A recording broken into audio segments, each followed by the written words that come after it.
from the 1960s fundamentally transformed your country so that you no longer feel at home in it? What if, as a result of massive third world immigration, you don't recognize your country anymore? I mean, think of what a strange sentiment that is, to not feel at home in your own country. I have a friend, a very prominent conservative, whose name I will not give, who tells me on a regular basis, I hate America. I don't like this country anymore. He was born here.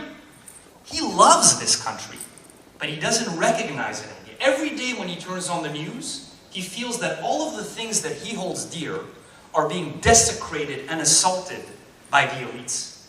You see, what we've had in America, and I can't speak to the case for all other countries, but it's largely the case in Europe. Our countries were fundamentally transformed in the 20th century.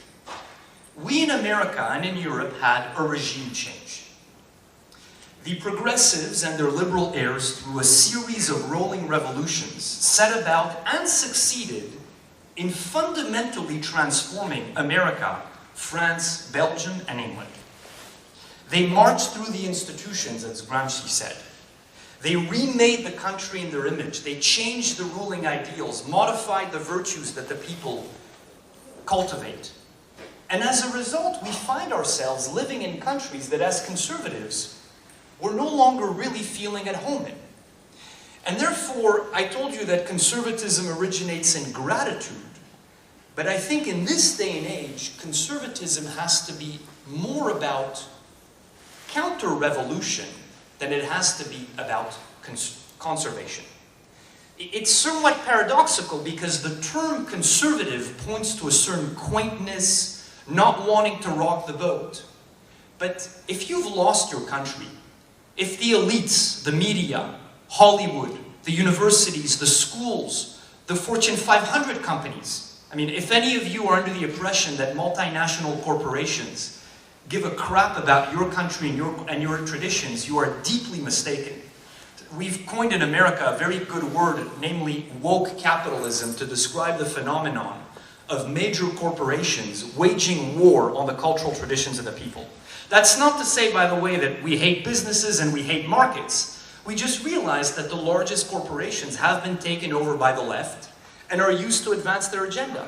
Same thing with many of our churches. The mainline Protestant churches, large elements of the Catholic Church, have also gone woke and are pushing the left's agenda.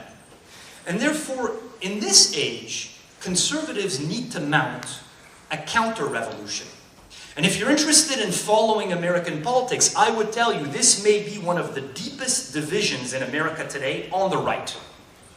The establishment conservatives, generally speaking, think that, things are okay. I mean, it's not ideal, but if we do a few more reforms and maybe, we have a bit more dialogue with the left, we can fix things. And I think that the insurgency that Donald Trump has led, but he's not the first one to speak this way, Pat Buchanan preceded him by many years, and many other conservatives have felt this way, feel that we have lost our country, not completely, but largely, and we are revolutionaries. And in a certain paradoxical sense, we shouldn't be reading Burke today. We should be reading Alinsky. We should be reading the New Left. We should understand how they did it, how they marched through the institutions and they succeeded in transforming the country so that we in turn can do it ourselves. So my Latin is not good enough to modify the Burke quote, but what I would leave you with in English, I think for Americans and for many Europeans, again, I can't speak to the rest of the world, I don't know the politics of South Korea or Japan or Brazil well enough, but our task today is that Sparta is our nation. We must now reclaim her. Thank you.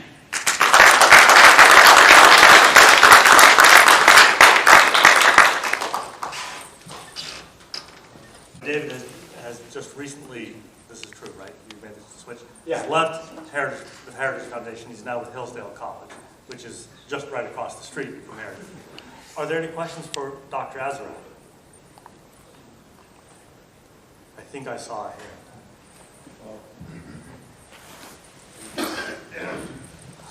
I would like to introduce myself first. My name is George Weinberg.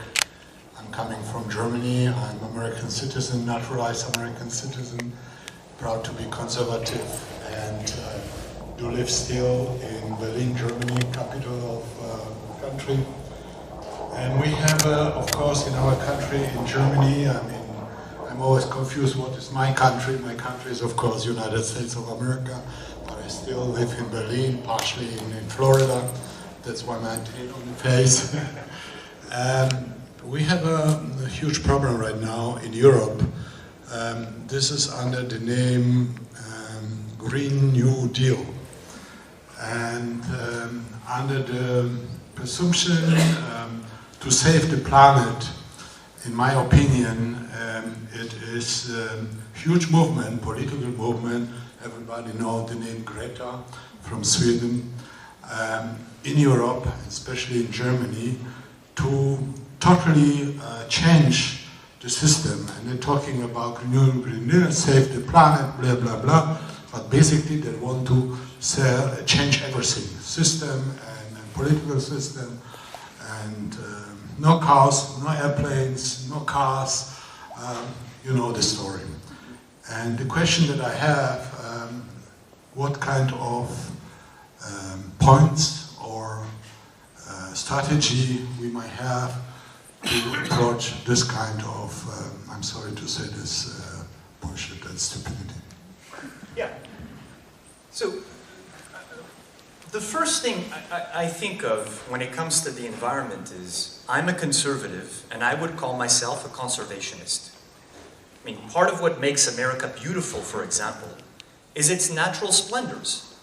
I don't want to despoil this land. I don't want to sell the Grand Canyon to the Chinese so that they can mine it for something. I do want to conserve the environment. Now, a conservationist is different than an environmentalist. A conservationist, I think, is someone who doesn't have religious fanaticism for the environment, someone who is not a central planner at heart and views the pretext of saving the environment as a way to bring socialism to the country and assert control over the entirety of the economy. And a conservationist is not someone who hates free markets and capitalism and thinks that they are incompatible with the environment. What you see with environmentalism is, you know, you're older than me. What I remember from my life, my 40 years of adult consciousness, is that the hysterical apocalyptic tone is the same, but the issue changes. So when I was a kid, it was acid rain. And then it became the ozone layer, and then it became global warming, and now it's climate change. So the issue changes, the hysteria is always the same, we can't wait, and the solutions are always the same. There is an anti-human underpinning to the environmentalist movement, and it ultimately culminates in the anti-humanist movement, which says that human beings are the greatest cancer on the planet, and we should get rid of it. So admittedly, this is a fringe movement on the left, but the logic points to nature is good, growth is bad, human beings are bad. And so I'm not an expert on environmental policy or on climate change, but I think it would be foolish as a conservative to dismiss offhand concerns about wanting to preserve the environment. There just has to be a better way to go about it than the Greta Thunberg hysteria, the Green New Deal in the US that we have too thanks to Ocasio-Cortez. We need to have a conservative approach to conservation, I would say. Thank you so much. Dr. Azra, really appreciate your time.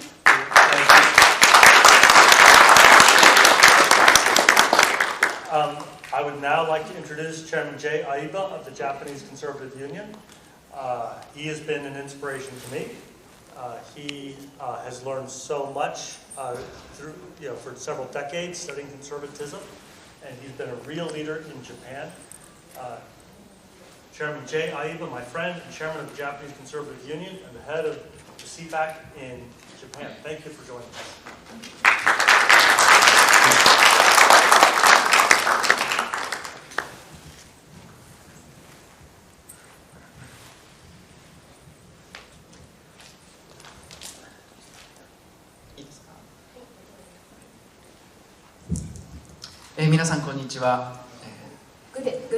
Good afternoon, everyone. JCU 議長の相葉直人と申します。 My name is Jikido Ayiva, the chairman of JCU. 本当に、深い絆で結ばれた友人のダン・シュナイダーから今回、Cpac を3回日本で開いていることのさまざまな体験談、成功や失敗も含めた教訓を話してくれということなので、これからお話ししたいと思います。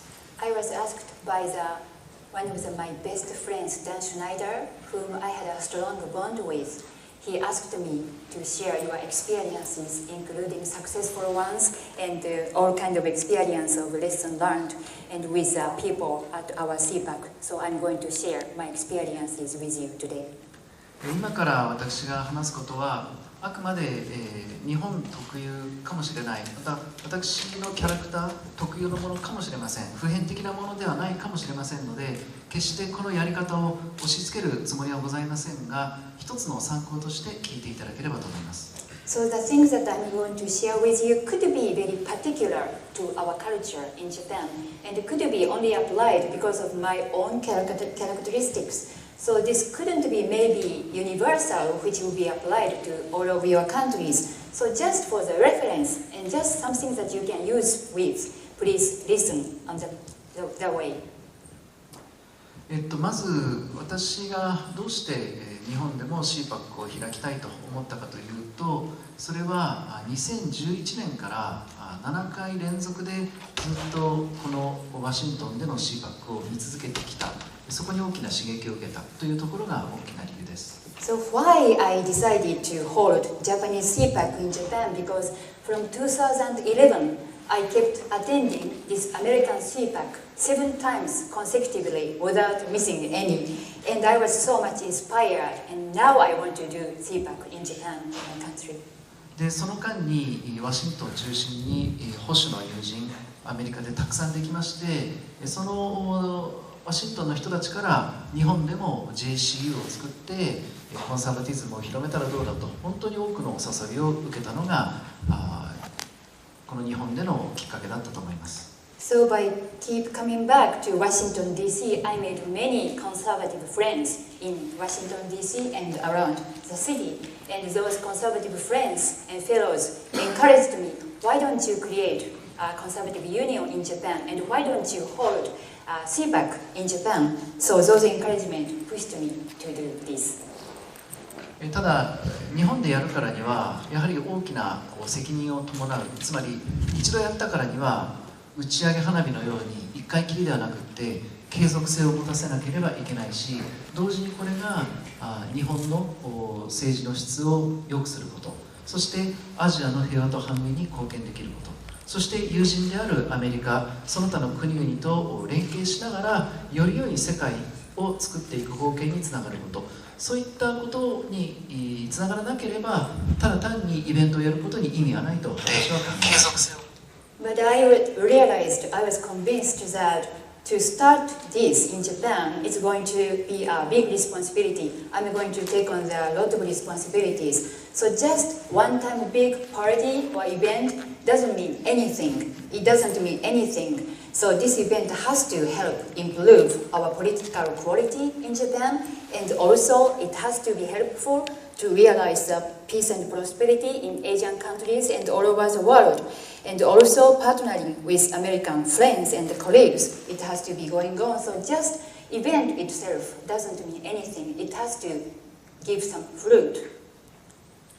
そこで私が考えたことは、まずは継続性を持たせるためにはこの Cpac の主催者がアメリカンコンサバティブユニオンであるように、日本においてもその Cpac を運営するJCU という組織をしっかり作ることが大切だ。まず組織化が大事だと私は考えました。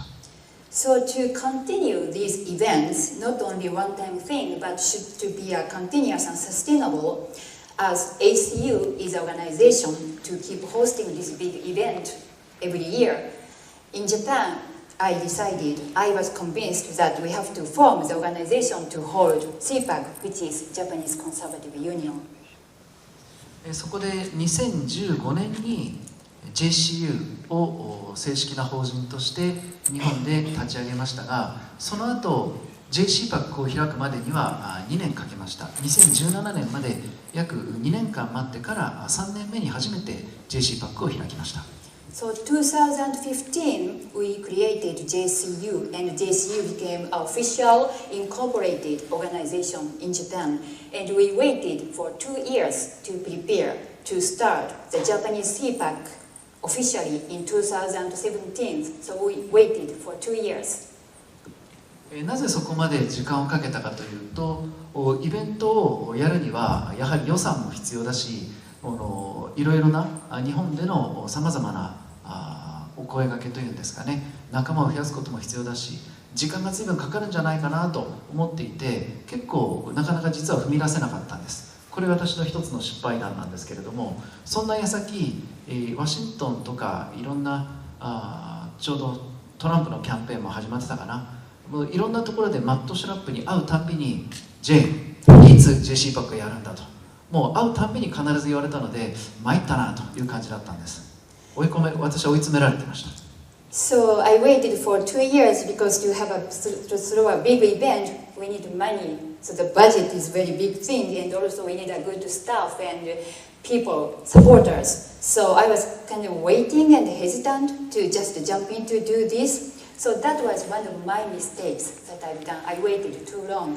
But each time, whenever I kept coming back to DC, I met, I think it was during the Trump's campaigning, the Matt Schrapp, the chairman of ACU, who is hosting this big event, he kept telling me, when are you going to do Japanese Cpac? When are you going to do Japanese Cpac? So I kept being bugged by him each time I met him. So I was kind of cornered to do something.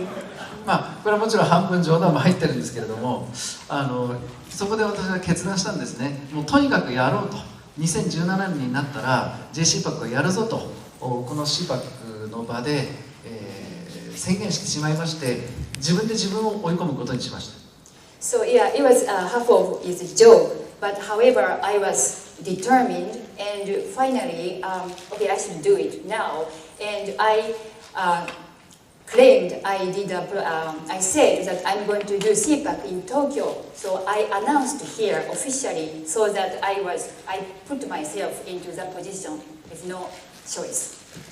それで2017年初めて11月に開催できたんですが、この時には当時非常にネームバリューがあって、悪役のように言われていた、今はもう政権から離れましたけれども、スティーブン・バノンをメインゲストとして呼んだことで、非常に大きな集客、メディアの注目、これを集めることができて、ある意味大成功でした。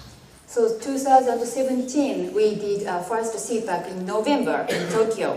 And that time, the person who had a big name, he had a name value, and also he was taking a kind of a bad role, and he was already stepped down from the official status of the government. Steve Bannon, he was very famous, and we welcomed him as a main feature guest speaker. So that helped us to have a big audience, and it was a successful event. 舞台裏ではすごい大変だったんですけどね、この人の対応で。But there's a lot of difficulties behind the scenes to how to respond to him and welcome him. もちろん感謝しています。来てもらって感謝しています。But we are thankful to him coming all the way to Japan.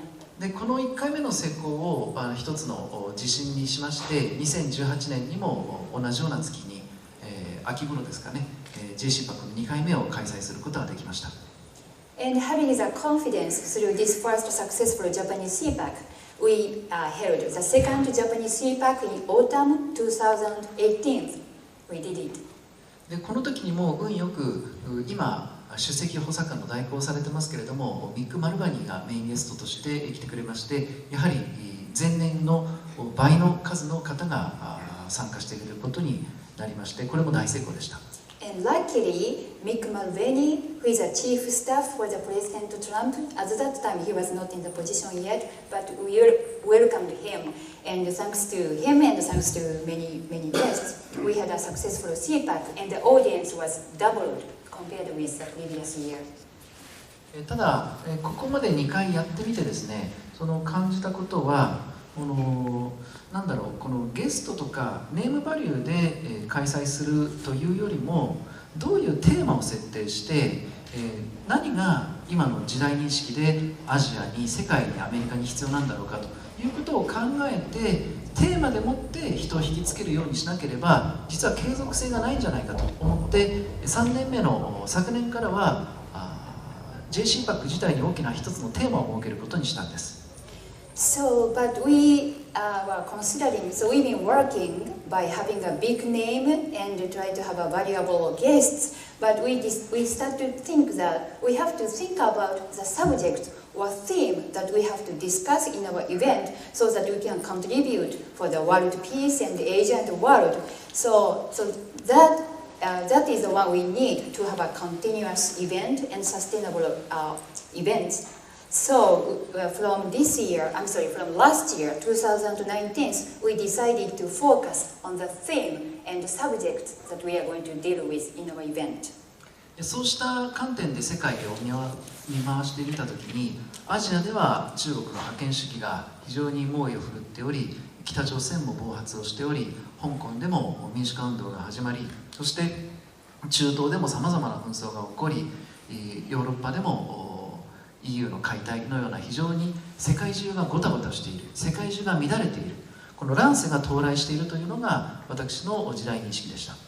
So that's the time that I had a recognition of the current world situation. So in Asia, China is getting more pushing the totalitarianism, and in North Korea has been aggressive, and in Hong Kong there's a big movement, and in Middle East there's another confusion, and EU is starting to dissolve. So the world is full of a lot of chaos. So this chaos is a theme that I thought to deal with. なので2019年は大きなテーマ「乱世を切り開く」というテーマで、設定しまして特にゲストに頼るということなくこのテーマ設定で多くの方の関心を引きつけさらにその前年の倍増の数の方に参加していただくことができました。So 2019, we decided that theme was surviving through this chaotic world. And rather than focusing on the big named people, we focused on discussing the important themes that were required by the world and to try to attract people's interests and concerns. And we ended up having the doubled audience compared to the previous year again.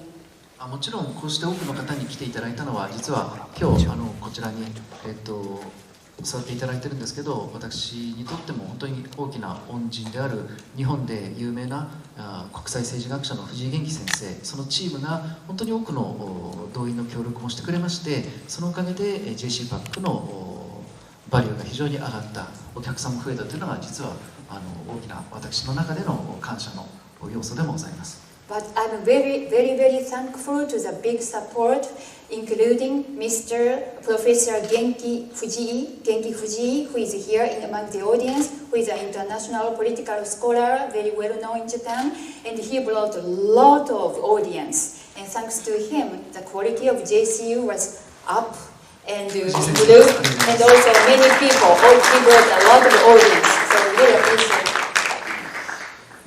こうして過去3回本当に多くの方のおかげ特に共同開催をしてくれている ACU マット・シュラップとダン・シュナイダーのおかげをもって今ここまで来れてるわけですけれども、振り返ってみますとやはりその Cpac というのは多分これから皆さん開いていかれたいと思うんですけれども何のための Cpac かということはいつも自分の中で問うようにしております。So last 3 years we could have a successful Cpac thanks to the support of ACU who co-hosted with us. And Matt Schrapp and Dan Schneider, they were a big help. So that's thanks to them we could come to this point. But I always ask myself, why we are doing Cpac? Why? So I always try to come back to the original motivation. それはやはりACU から学ぶところっていうのは実は非常に大きくて ACU は常にコンサバティズムを定義するそしてコンサバティズムを育てていくコンサバティズムを発信していくこの3つを非常に中心に大事にしておられます。So we've learned a lot from ACU. So ACU has been always valuing defining conservatism and nurturing conservative people and sending the message. Those are the ones that ACU really values and focuses. 保守を定義するというのはおそらく彼らがやっている格付けになるでしょうし、保守を育てていくというのはこうしたブートキャンプや各州での選挙の運動員を育てていくということになるでしょうし、保守を発信するというのが Cpac に当たるものだと私は考えています。So they've been defining conservatism by giving a rating the congressmen and senators and all politicians, and to nurture and raise up conservative people, which is boot camp and like this training, and also they've been doing a lot of try to nurture the people who are working on campaigning in each state of the United States, and messaging is the one that this place is the one that they are focusing on messaging. なので本当に Cpac を成功に導いて、皆様方の国、特に日本なんかそうですけれども、いわゆるグラスルーツ、草の根を育てていくという意味では Cpac の位置づけも一つの保守の発信の手段であると捉えまして、一番大事なことはどうやってグラスルーツを自分の国で根付かせるか、そこが一番 Cpac が継続していくためにも大事なことであるというふうに思っております。So the important point to make it successful is the grassroots. This is like a grassroots movement. So Cpac is one way to do it, but the important thing is how to increase, how to make the grassroots movements bigger in our countries. That is the most important thing. あとは何にせよやはりこの組織があるというのは非常に継続性のためには大事なことでして、おそらく私 JCU の方でも優秀なスタッフに囲まれて、守られているがゆえに Cpac を継続的に開けているのだと思います。なので私は皆様方にはしっかりとした組織を作っていくということについてはぜひお勧めしたいなと思っております。So creating the organization is a key to have a continuous, sustainable activities. So JCU is very blessed with amazing staff members, and so that's why we've been doing this event successfully. So to have a continuity and sustainability, organization is very important. So that's the things that I really want to recommend you to do that. 話も長くなりましたので、また何か後で質問とあればお受けしたいと思いますが、私の説明は以上とさせていただきます。ありがとうございました。So I talked long, so right now I just want to stop here, and if you have any questions, please feel free to come to me, and I would like to answer all kind of questions. Thank you very much for your time.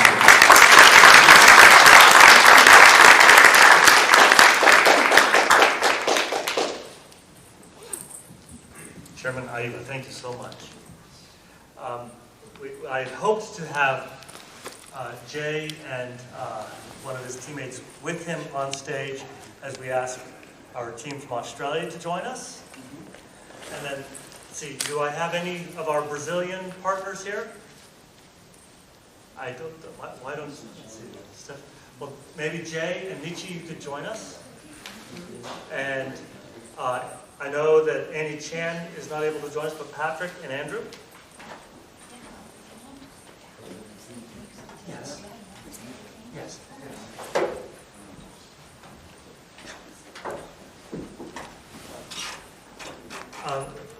One good thing about all of these Cpacs is that we have traveled together.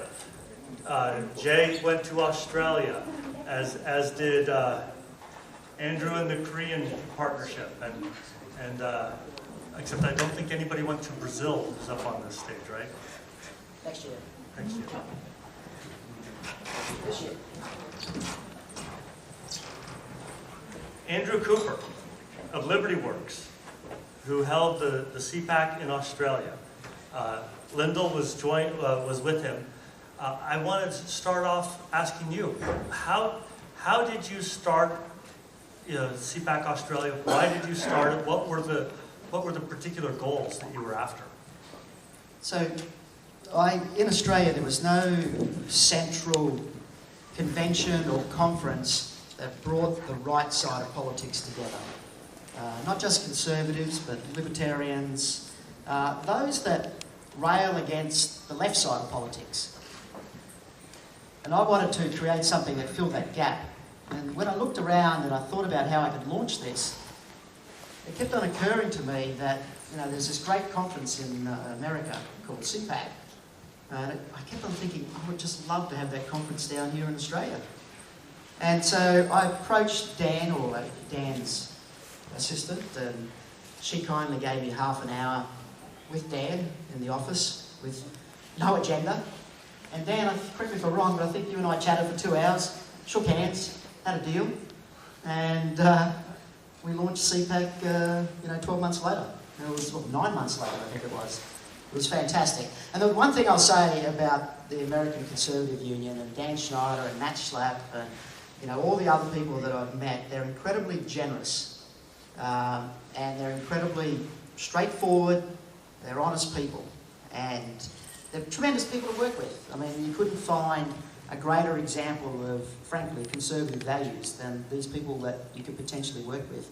So, I feel very fortunate that your assistant granted me that time. Because we held Cpac in Australia. We were concerned about how the brand would translate, and so we booked a venue for 600 people, but we sold out. And more than that, though, the brand really generated some press. If the question is, what are some of the learnings? One of the things we weren't prepared for was the outrage. The left in Australia saw the potential of what Cpac can do down there, what it could possibly do in your countries. And, we weren't prepared. I mean, at the latest count, I think we had, 8,500 media hits globally. I was fielding media calls from Germany. I recall one of the papers there was interested in what we're doing. From Britain, plenty from the US, all the publications in Australia, of which the majority are left-wing. We're writing stories. There was a very surreal moment when on TV I observed the Prime Minister defending Cpac against attacks from the opposition leader in Parliament. It was very strange. We had senators speaking out against us. Dan Ryan was an NRA sort of influencer that came into Australia and was going to tell Australians that we should all take up arms against the government. There was a lot of... So we weren't prepared for that side of it.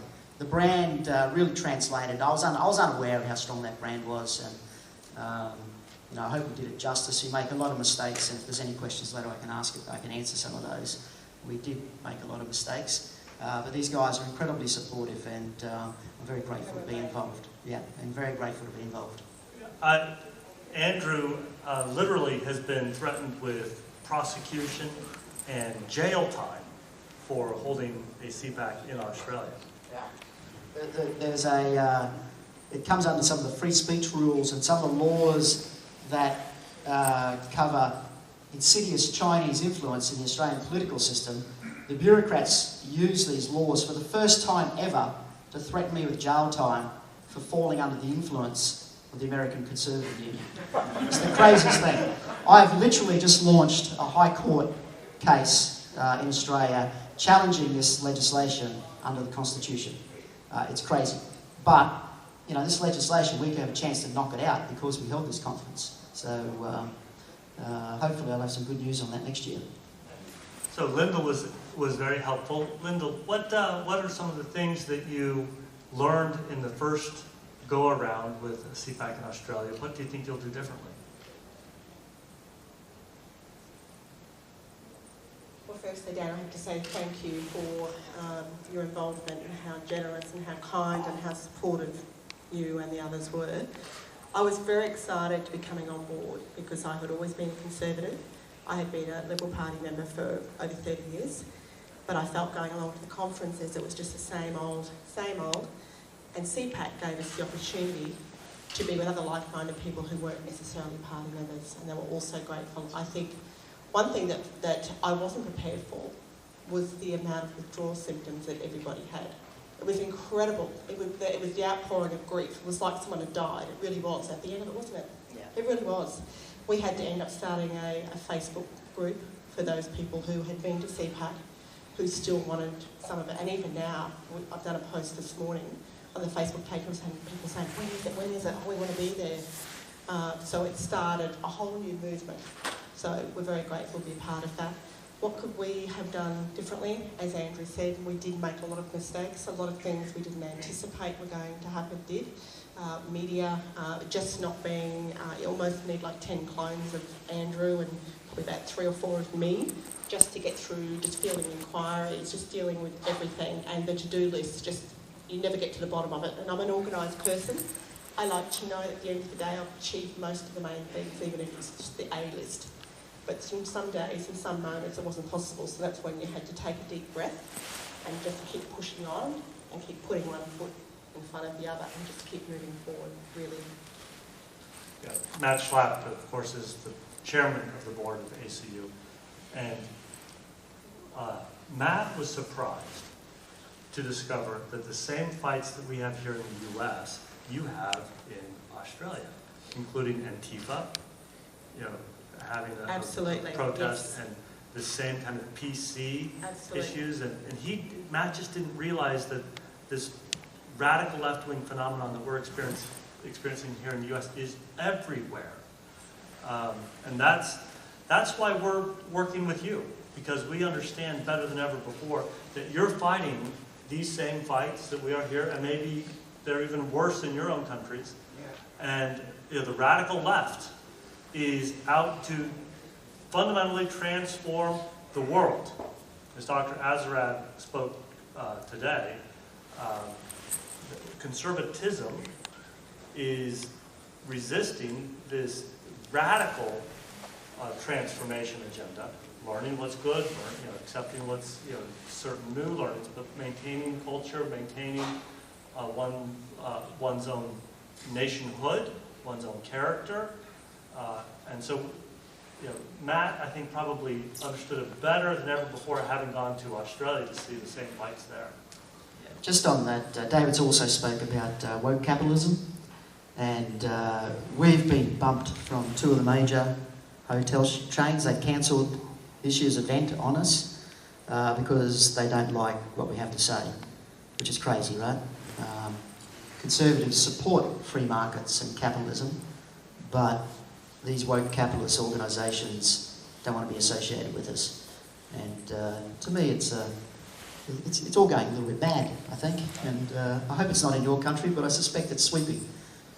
Well, Andrew first approached me because he was expecting, well, he knew that the elections were coming up in Australia, and all the polls showed that the Prime Minister was going to lose his office, and we thought this would be a good chance to help Australians reconsider what conservatism is. Of course, the Prime Minister ended up winning, but in South Korea, the government has already been taken over by a radical leftist. Moon is better aligned with the North Korean leadership and with the Chinese Communist Party than with the traditions of South Korea. Patrick, Andrew, what was the inspiration? I guess maybe I've already said it, but what can be done in Korea? Thank you, Dan. And can I say on behalf of our founder, Annie Chan, who would love to have been here, how grateful she is to be involved with this movement, to ACU and to all of you, to come to listen to us today about Korea. Of course, our motivation was what you might call the declining situation, declining political and economic situation in Korea. And we felt that as a group we had to do something about it. So Annie Chan, and being a long-time supporter of Korea, decided that there would be a sufficient interest in raising a Cpac to form a basis for what might be called a movement that could help in reverse this government situation in Korea, a very unfortunate government situation. So that was the main driver of why we wanted Cpac to come and help us in Korea.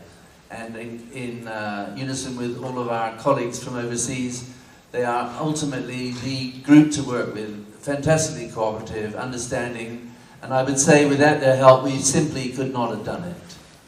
So I'm straying from the motivation. I think it's time for me to stop and let Patrick come in too. There's lots we can talk about at the practical level, Let's listen to the questions and see what you'd like us to say about them. I'd like to hand over to my equal partner in all of this, Patrick Kang, who has lived through all of this with me and understands very well the foibles of how it is you bring off a Cpac in Korea. Hi everyone, my name is Patrick Kang from Cpac. Well, I'm not good at Latin, so I'll say something that I saw from my favorite book, Bible. Book of Luke, chapter 11:9 says, "Ask, and it will be given to you. Knock, and it will be opened to you." We literally cornered ACU to work with us, to help us. And they did. Without ACU and your support, nothing would have happened. So from the bottom of our heart, thank you so very much for your cooperation, collaboration, and support that we have seen in the past years. So thank you very much. If I may just interrupt, this is not false humility. I think you all would have done it on your own because Annie Chan is such a leader and such a driver. She is so concerned for Korea, the country of her birthplace, that she is going to tackle this. We are happy to help her, but there's no doubt she would be driving this forward with or without us, but we're happy to help. Right, so the bottom line is that Miss Annie Chan did it because she wanted to rebuild this nation, rebuild the constitution that was collapsing, and also restore the freedom and democracy in South Korea. And she had this big dream, and we are just there to support her. And we're very glad that we are moving forward with her vision and mission. But as a person who was supporting her right by her, I have a few tips for some of you who may entertain the idea of hosting or holding your own Cpac in your prospective country. I'll just list them very quickly. One of them is being flexible and be brave and have a belief and collaborate and cooperate with ACU. I think two of them are very self-explanatory, so I'm not going to go too deep about it. But let me talk about be brave or have a thick skin. Your objective is noble. We all know that, right? Restore the freedom and democracy in your country is very noble. But don't be mistaken that everyone, even your colleague or your fellow conservatives, will agree with you. There will be jealousy, there will be misunderstanding, and there will be competitiveness. People will ask you and point you and say, who do you think you are to hold Cpac in your nation? So please be flexible, have thick skin, work with them, try to build a team, not to dissolve the team, under the, or in the partnership with ACU. ACU will definitely come in to support you and help you and how to build a peace amongst yourself. And also have a belief. From time to time, you may feel like this ain't gonna happen. Because of oppressions, like government oppressions or personal group oppressions against you, you may think that this is not gonna happen, but this will happen because it happened in South Korea. We were faced with many challenges and hardships and some of the unbelievable reactions from many different individuals, but we did it, and especially we did it because of ACU's support. So please continue to work with, collaborate and cooperate with ACU, and they will be there to support you. So again, ask and knock, and it will be given an answer to you. Thanks. I do see that Eduardo Bolsonaro and Elias Massado have joined us from Brazil. Kim, could you figure out a way to help them get incorporated into this? But I do want to ask a question. At Cpac, you made a decision to really recruit college-age young people to do activism training. Andrew, if I'm correct, you did not have a focus on trying to recruit young people. That may not be right. What have you, Andrew, do you think you're going to join? I know that in Japan they've recruited college-age students. That's one of the things we do at Cpac. Are there things that you learned specifically about how to recruit young people. What are your plans for the future? Maybe this is for all three of you. I could take a lead if you like. At Cpac, we decided that one thing that was totally missing from an earlier event that we held in order to establish the idea that training and education was missing. And so what we did was we enlisted the fine services of Leadership Institute, and we arranged for training sessions accompanying the Cpac that naturally brought in a lot of young people. And for example, that morning we had 400 people apply. We could only cater for 200, but there was a very strong attraction in joining the training period, which was specifically for young people. So our trick was to build a platform for the young people in the morning, and they could naturally transit to the main event in the afternoon. And I would recommend that you build some educational vision into the way that you structure your Cpac when you eventually take it up. It's true, Dan, we didn't focus enough on students, and that was a mistake, and that will be certainly one of the focuses. I mean, I took my own children out of school and took them to Cpac because I valued it, and I should have realised that there'd be plenty of others that would have thought the same. So this year, certainly bringing the students along and perhaps just deprogramming them just a little bit. Because let's face it, the education system is a system of indoctrination in most Western countries these days, and possibly in some of the other countries as well. So I think there's great value in that. And one of the things that gives older attendees like myself energy is seeing young people and potential in the room getting involved. So that's certainly going to be a focus. And a mistake we made first year, but we will not do that again. Well, I will say that here at ACU, we continue to improve, which means that there are things that are mistakes. I really wanted to hire a couple of people who would spend the whole year traveling around the country to recruit college students either to come to Cpac or to hold what we call watch parties on their own campuses. But we didn't get that done. So we can all make improvements in that area. Before I turn to Eduardo, Jay, Michi, what are some of the plans you have for college students?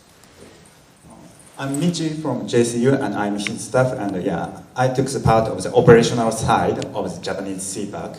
And I think we have taken 3 measures to encourage the college students. The first one was we gave 1 session to a student who as a host, and his name was Nagasawa Kenta, and he organized 1 session, and he did the crowdfunding to the fund for the speaker's fee, and he was a very good host of his 1 session, and he organized a session to discuss about the Japanese nuclear armament. And the second measure was to decrease the student price dramatically, because it has reduced from about $70 at the first year to the $30 on the second year. So we decreased the student price dramatically. And the third measure is still now we are still planning, but maybe from this year we will start to collaborate with YouTubers or other new medias, because it will be very useful to access the young people and the new market. So now we are planning to collaborate with YouTubers and other social media stars more. Thank you. And I have Eduardo Bolsonaro of the most raucous Cpac of all. If you go onto YouTube and Google Cpac Brazil, you'll see a bunch of wonderful Brazilians chanting and having a ball, and probably the most exciting Cpac of all time. Eduardo, what were some of the lessons you learned? And I'll hand you the mic, and I'll be happy. Oh, and I'll be happy to also allow Elias to answer this after you. It was first. Thanks for the opportunity, Dan. It's a pleasure to be here. Very nice to be people that think in the same way. Not every time we have this opportunity. And this great Cpac I think we could cop the Cpac for Brazil, like for more than 1,000 people. And the experience, it was very nice. In Brazil, we have this, we miss this space to talk with each other, like in a calm way. You can talk about outside of the politically correct, for sure. Because sometimes with conservatives, when they go to the media, especially for the mainstream media, you know how the behavior that they have with us. So we are the Nazis, the fascists, the homophobic, the xenophobic, and so many other E's that we start to do memes, because you can't debate with people like that. You can't say, no, I'm not a racist. No, I'm not a fascist. Of course you are not. No. And they don't even know what does it means. So what do? We do memes, and then they lost the credibilities. So nowadays, even people like me, that's not that smart, we have Twitter accounts with millions of followers, and even people that is outside of the politics, like normal people from the society, they have more followers than the mainstream media press. And it shows a lot about the moment of Brazil. We are in a moment that we are really changing the key. We are really getting outside of the socialism system. We have, in the first time of our history, a liberal minister, no, liberal here is another meaning, sorry. Pro-market minister of economy, which means that less intervention. We want a smaller state. So it's basically what Ronald Reagan was telling us since the 70s. Thanks God, like 40 years later, but now Brazil is in the right way. And I expect to see all of you in the Cpac Brazil again, because we are going to do another one this year, and you'll be even more excited than, I promise you. Elias. Yeah, Cpac Brazil was really great last year. One of the great things that we learned, and I think was one of the great things that we did, was to focus on our activists, because they have done a lot of things for us as a conservative movement, and especially for this new government, this new president that is in Brazil. And for sure, this year that we are expecting to celebrate this past year in our conservative country. And now we saw a lot of good energy in Cpac Brazil. And I think if I can tell you something, is to focus on your activists, because they need to be more close to us, because without this, the society, without these people that is always fighting battles for us on social media, for example, we can lose the battle, the war. We need to focus on them, because in our Cpac Brazil we saw it, like Dan just said, a lot of good people and young people cheering and screaming good things for about Brazil, about this new moment. It was really exciting. I think we can do even better now, and of course, like my boss said, everybody is invited to see this energy, to see this conservative movement growing in our country. It was really great. And I'm gonna say like just the brilliant guy said, thank you ACU for all the support. Really, you guys was amazing. All the support, all the attention with the staff. Really, Match Lab was great as well. So we just want to thank you guys and see you there. Are there any questions from the audience? Yeah. So Carrie is living in Germany, and I do know that when we talked maybe a year ago, you had a question.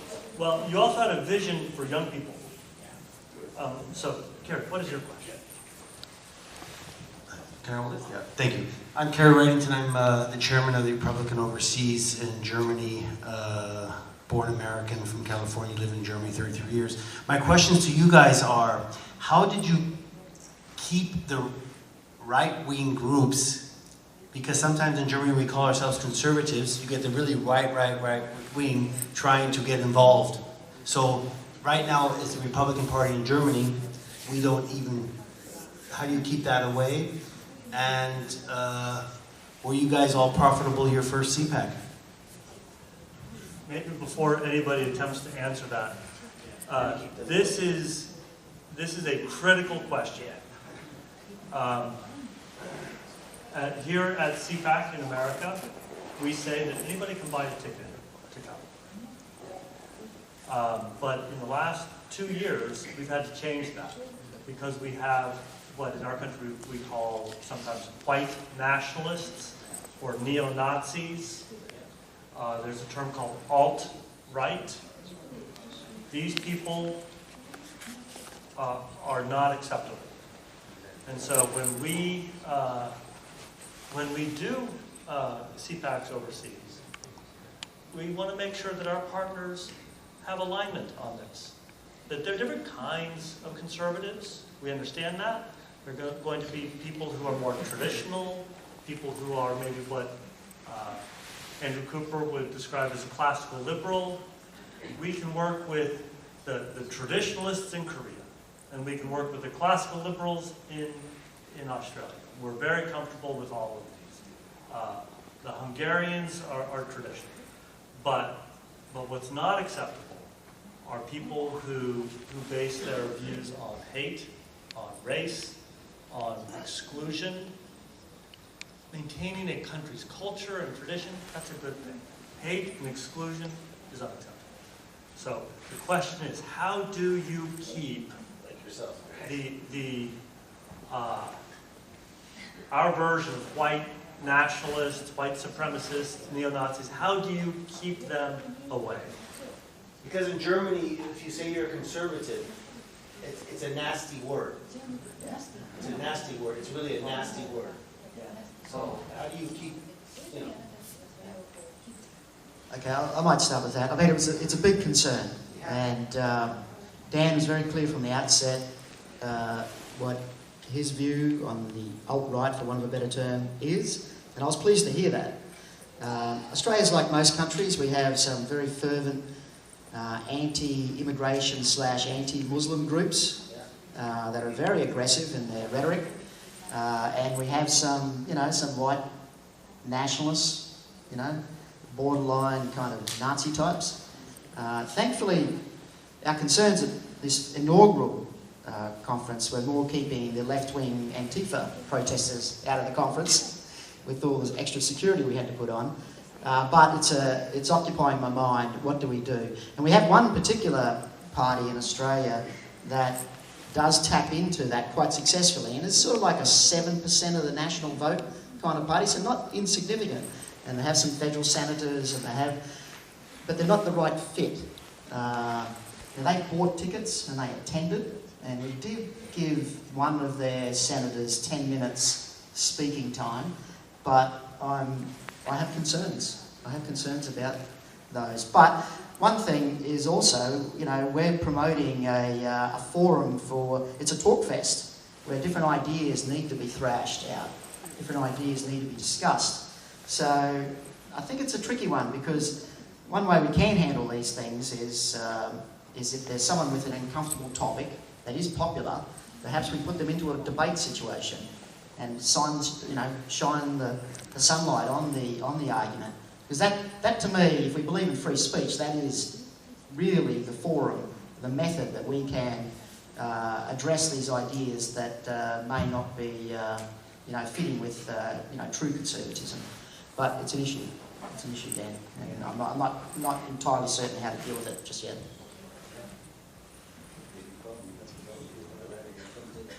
First of all, if you are doing the right thing, if you are telling the truth, that's it. Do this. Doesn't matter what they say. In Brazil, we had a military regime from 1964 until 1985. And then after that, it was almost the same. If you say in Brazil during the end of the 80s that, oh, I'm a right wing, it was like, are you crazy? Shut up. Don't tell it. Please, please. I think probably maybe it's the same way that you feel it there in Germany. And as they can't debate with you, they try to label you with these kind of things, lazy. So ask them to sit down next to you and start a debate, like a normal debate where both sides speaks. They don't have arguments. When they start to talk about it, and especially if the mainstream media is not going to show it on internet. Internet, like you have to see how crazy the leftists are to control the internet. But they can't say control. They say we want to, how to say, democratize internet. You know, all these soft and good words for their plans. In the beginning, it's very hard. I can tell you because this is pretty much the story of my father. In the beginning, when he was talking that, I'm against, for example, conservative actions you say here, for the black people or to the Indians, a space in the university, is that right? Affirmative action, sorry, I misunderstood. Affirmative action. They said, you're racist. Then what they made a set, our former president, Dilma Rousseff, from the Labour Party. She made a set of books and movies showing men kissing men, women kissing women, to show in the schools for children of 5 years old. And then guess what? Jair Bolsonaro said, this is wrong, I'm against that. I don't want this in the schools. And the mainstream media and his opposite politics from the opposition start to say, you are homophobic, you're homophobic. And in the end of the day, people was like, no, but I do agree with this conservative guy. He's pretty much crazy, but I agree with him. So after 6 years, he got president because soon or later people get full of that. And so my advice, if I can give an advice, is if this is right, do that and show internet how the hypocrisy that they are. I think people even when they don't tell, they know what is going on. If I can add something, I think this also, we did something like that. When you start to open to register, you can ask for all the people that will register to put all the social media they have in the registration. Because when you do that, our team can look it up and see what they're saying in the Twitter, what they're saying in the Instagram. It's a way. It's a way to search if there are this kind of people that you say or not. We did that. Of course, a lot of people that are against us, they didn't do that. But it's a good way to highlight these people. So if they didn't put their social media there, it's we need to put our eyes on this person. Okay, it's just a way. Of course, this can be much better. On the Cpac credential, we have our pictures. And so people have to provide their pictures. We do look quickly to see if we can find some of these bad people. And we find some, and we just say, sorry, you can't come. In Japan, obviously, Japan is not a Caucasian country. Do you have another version of like the white nationalist that you have to be careful with?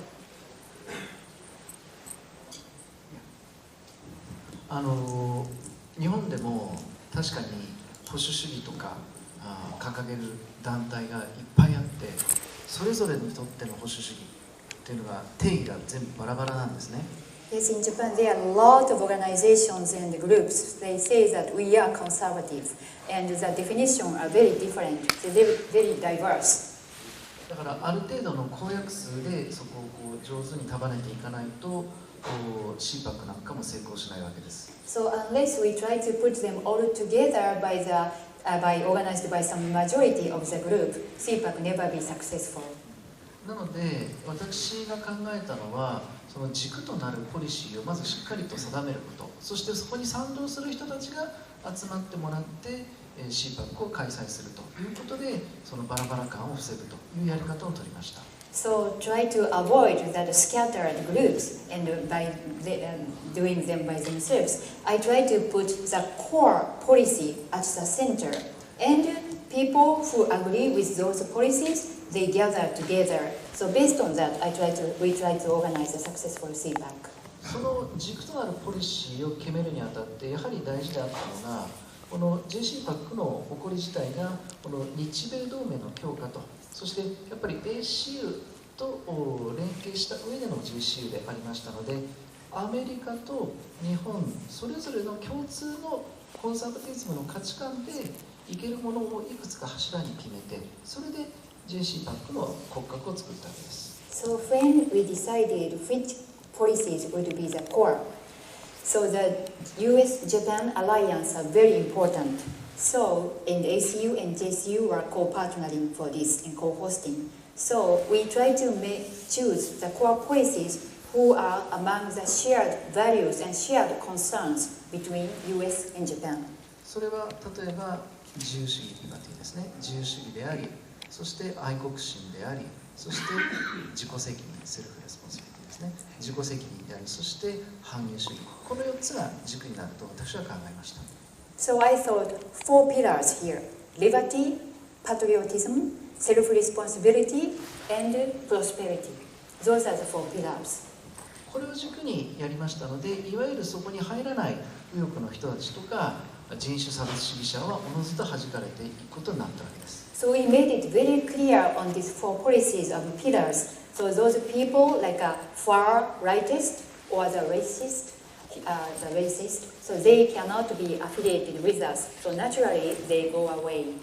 だから1回目、2回目、3回目 Cpac を開いていく中でもよく発言する登壇者の発言に注意して、この人の発言は非常に人種差別主義だなと思ったら、その方は二度と翌年以降の Cpac にはもう呼ばないという主義を貫いております。So we had 3 Cpacs, but we listened very carefully of the remarks by the speakers on the stage.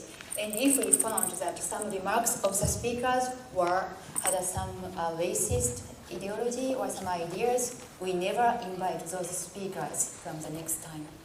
こういうやり方で注意しております。 So those are the ways that we are careful in avoiding those situations. Thank you. Patrick, Andrew, Korea. I'm not aware of any concerns like this in Korea, but I could be ignorant. So thank God we don't have that kind of issues at this moment, but we have a lot more different and various issues that we are faced with.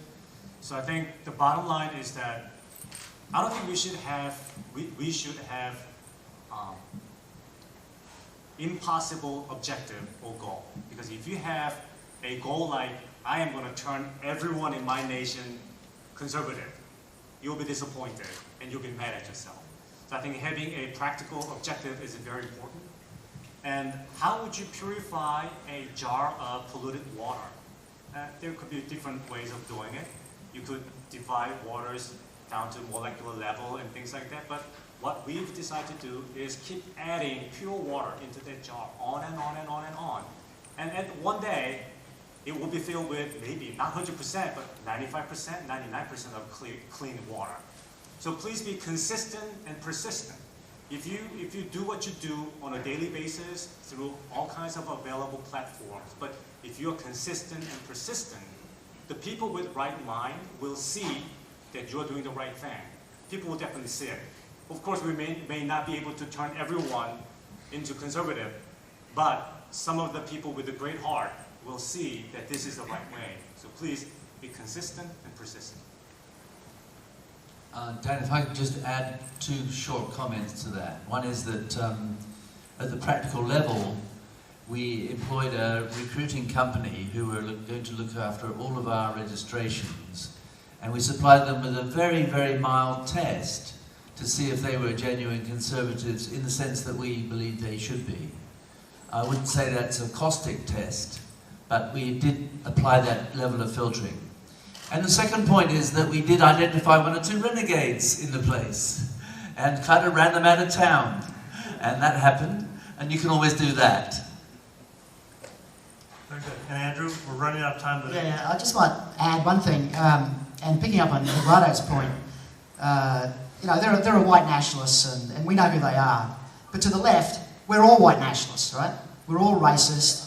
Dan and Matt got called some terrible names by the left-wing press. We had Raheem Kassam, I think he's speaking here this year, is he? Again, and Nigel Farage came down from Britain. And Raheem Kassam, who's an lapsed Muslim, was called an anti-Muslim ideologue, or we had an American senator in Australia lecturing Raheem Kassam about his thoughts on being Muslim. It's crazy, right? So you've got to be aware that the left think we're all mad. They think they were calling it a hate fest, not a talk fest, a hate fest. We had former Prime Minister Tony Abbott speak. We had senators and members of Parliament, but it was a hate fest by hateful people, us, Conservatives. We've got to be aware of that too. Yeah, I hear two common themes. We do have to be careful with some, but not be afraid to stand for what's right. So the purpose of this was to give all of you an opportunity to hear some of what has happened. It's not to answer all the questions. Obviously, it would take a whole week of programming to do that. But to give an idea of what it's like, to give some hope, to draw some questions. Maybe this is going to be harder than you realize. But I want to thank all of you for joining this panel. It's been very valuable for me to hear, and it's wonderful working with all of you. It really is. Thank you so much.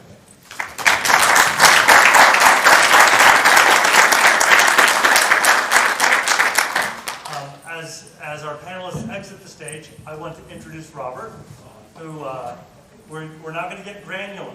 We've been talking about big themes. You feel free to Robert is a professional conference and event planner. I wanted him, and again, he could speak for a week about how.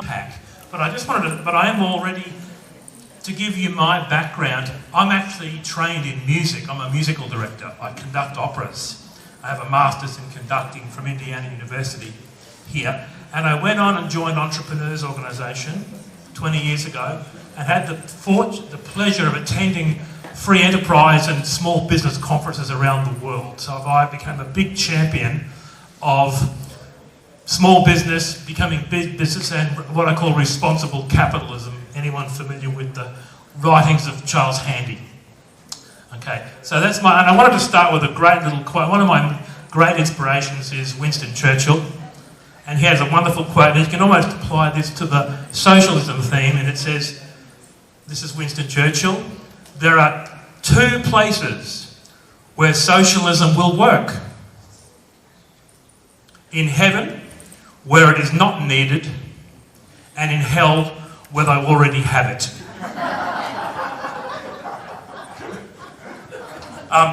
So, with that in mind, what I've learned in event production, and my company has produced events for up to 15,000 people around the world, is you're essentially in show business with logistics.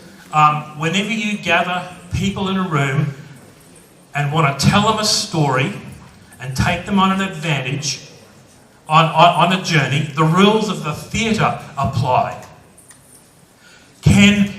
Once you define how many people are coming, and sometimes you don't know, is the stage high enough?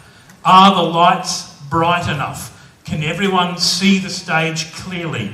Once you get over a certain amount of people, you're going to start needing screens and cameras, because at the end of the day, what we're trying to do is appeal to the five senses of the human being. We all communicate through our senses. What we see, what we hear, what we feel, what we taste. So as a good event communicator and as a producer of music and concerts and shows, I want my audience to be totally consumed and communicated with. So a good logistics team will take care of human needs. Is the catering organised? Is the accommodation appropriate? Are the speakers communicated with clearly? We have a registration system where we can print name tags and all that sort of stuff. That comes with logistics. But I'd be more than happy to, in the 10 minutes I have, just to give you an overview, is that I'm extremely optimistic about the global interest in conservatism. With what happened with the election of Boris Johnson is unprecedented in the rise of conservative values and the desire to be around like-minded people. This is an international movement. I'm excited, and I'm hoping that we can all work together to spread this message through effective communication and delivering a great show for our people who want to be part of this movement. So thank you.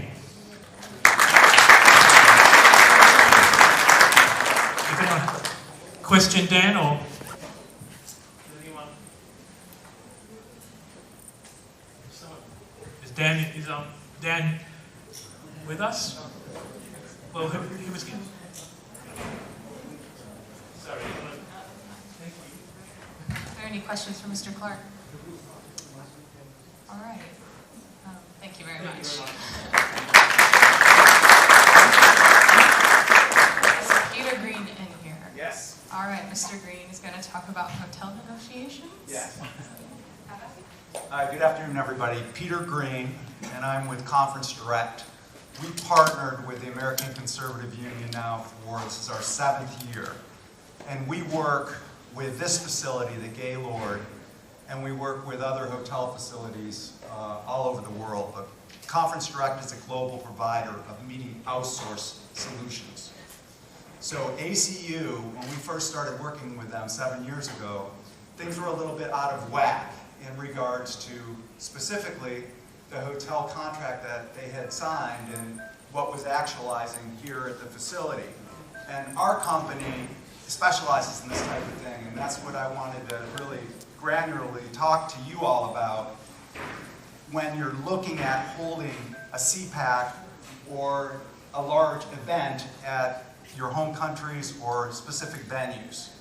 Because it's very, very important that you all understand when you're first formulating this and you approach a facility or you approach a hotel company or you approach a place that can hold these venues to have your acts together. And when I say have your acts together, they're going to want to look at it purely from the business standpoint first and less about the content and what is actually going to be taking place. What they're concerned about is what is the revenue that you are potentially going to be bringing to the facility or the venue, how many people are you looking to accommodate, and have you done this before? If it's a first time, that sends up a big red flag. And if it's a first time event that you're organizing, they want to have some kind of backing, the same as if you went to a financial institution and wanted to borrow money, they want collateral. So you have never done a Cpac before, and that's where you come back and say, we have partners in America with ACU, or we have other countries that have done this, and we are prepared to come to the table with X amount of bona fide credentialed revenue in order to book your facility. And that's great. Then the hotel, the facility, the venue is going to want to talk to you. And what's important is that you also say, do you have flexibility with the dates, or the pattern of the week, or how many days you're planning to hold, whether it's a one-day, an afternoon, or a two-day event. What's particularly important when you bring everybody together too is how is it going to be perceived by whoever your audience is that you're trying to accommodate. And by that I mean when you bring them all in, is the facility and are you yourselves ready? Is the signage proper? My colleague said all the theatrics is very, very important that you create a professional atmosphere when you pull everyone together. And I can tell you, it's our biggest struggle here with Cpac, is getting that ballroom early enough so we can get that staging, production, and all of the media set up before we have our first speaker on the stage. And we're struggling with that all the time. We contract that years in advance, and the earliest the facility gives us that ballroom is traditionally on a Wednesday afternoon. And our first keynote is tomorrow. So how do we set up that whole ballroom in such a short time? Well, it's crews, it's throwing a lot of people at it, and making sure we're ready. If we can get it earlier, we do, but it's all based on how the facility manages the business. And ACU's here for a finite period of days, and we take a finite number of guest rooms, we book a finite amount of food and beverage revenue, we take so much meeting space, and it unfortunately doesn't fill the entire facility. So they have the rest of the guest rooms, the rest of the facility that they need to accommodate. So I bring this back around to you when you're planning. When you're planning, how many people do you want to accommodate? How much food and beverage are you willing to commit to the facility? And if you don't want to commit food and beverage, what's your top dollar that you're willing to at least put toward rental of the facility? And then when you contract, if you've not done a facility or a hotel or a conference contract, it is so important that you partner or you somehow facilitate someone who has, whether it's an attorney or a facility, to keep you out of legal issues and to make sure that you know exactly what you're signing up for and you don't get into trouble. And those are the key elements that allow that. The other thing I wanted to talk to is when you're trying to find the right venue in your home places. There are a lot of places that you can look to in order to identify facilities that are going to best accommodate what you're trying to accomplish. And your number one place should be your local Convention and Visitors Bureau, your local tourism board, or your local meeting and convention chamber of commerce, even if you have it in your countries, because they're the ones that can gear you or guide you and help you facilitate at least identification of those facilities that can hold the event. And then, of course, IACC is the International Association of Conference Centers. They have a website. You can find them also easily on the web to identify facilities. Google in your city, with Googling even events, if you want to hold 500-700 people. And lastly, your as I said, Visitors Commission. So I just wanted to touch on those things, and particularly that you pay attention to what you're looking to accomplish and be prepared when you're first approaching the facility or the venue. Don't walk away. You heard from Robert and Peter. Let me stress, if you are not working with somebody like Robert or with somebody like Peter, you're losing. I've got a cousin who is a professional gambler. He makes lots of money in Las Vegas. And these professional gamblers, when they sit down at a table, they know who the person is who's not the professional, and they know that they're going to take all of his money. If you sit down to try to negotiate a hotel contract, you've already lost. Guaranteed. Do not try to negotiate a hotel contract on your own. You have to find somebody like Peter. When I first took this job just over 6 years ago, I was not involved in professional conference planning. My staff that I inherited was telling me about this Peter guy, and I was trying to make sense of it. What do you mean he helps book rooms, let people book their... And I asked Peter to come in, and I was so confused. I was asking question after question after question. And Peter had to talk to me like I was a third grader. And eventually I got it, but I didn't appreciate it for another maybe 12 months. I understood it, and I understood he was valuable, but it wasn't until 12 months later that I truly appreciated it. I just can't stress enough. Do not try to book a venue, whether it's a hotel or some big conference venue. Do not do that on your own. You have to find a professional like Peter. If you don't know how to find somebody like Peter in your own country, maybe Peter can help you find something like that. Similarly, a professional conference planner, if you're trying to do it on your own, you are going to make so many mistakes. I really encourage you. If you don't know how to find somebody like that, you can ask Robert. We have our own professionals. Carrie, you do this too in Germany. Reach out and talk to people. You've got time to do this well. Any questions for the person who probably saved us from no, I shouldn't say probably. You did save us from bankruptcy 7 or 8 years ago. Thank you. Okay, well, speaking of money, Ryan, we work with a group called Targeted Victory that helps us with social media, promoting the event and also helping to raise funds for our own organization. And I thought it'd be good to have somebody from Targeted Victory, Ryan, explain what it is you do and the kinds of things you can do for groups like ours. Absolutely. Good afternoon. As Dan said, my name is Ryan Mearstein. I'm with Targeted Victory. Targeted Victory is a digital marketing firm here in the DC area out of Arlington, Virginia. And we work with conservative campaigns, causes, committees all over the country, helping them raise money online, promote their candidates and causes, pretty much anything. So that goes from creative to working with the social platforms, email, text messaging, and then all of the kind of paid media that comes behind that. This is something that, you know, if someone wanted to really sit down and talk about what a promotional plan looks like around an event like this, we could talk for hours about it. And I'm happy to connect with any of you afterwards and have a much more in-depth conversation about your plans. I just wanted to touch on 3 different things today.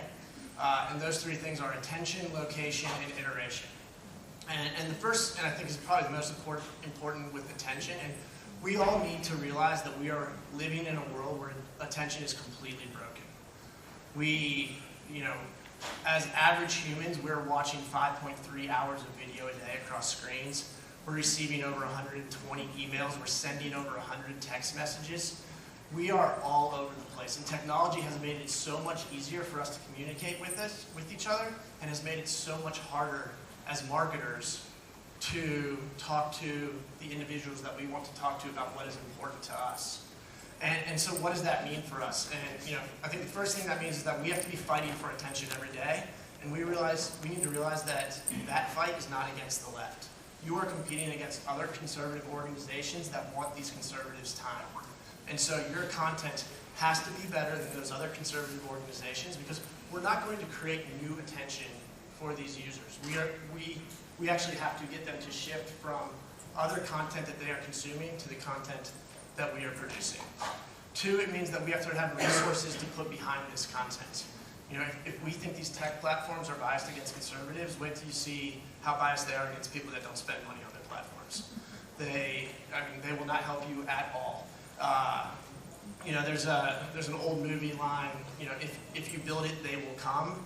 I promise you, if that is your mantra for your digital plan, your program will fail. You have to put money behind these things. We have to take the content to the users, and we have to have an always above, in all of the above strategies. So we have to be willing to do email, we have to be willing to do SMS, Facebook, Twitter, WhatsApp.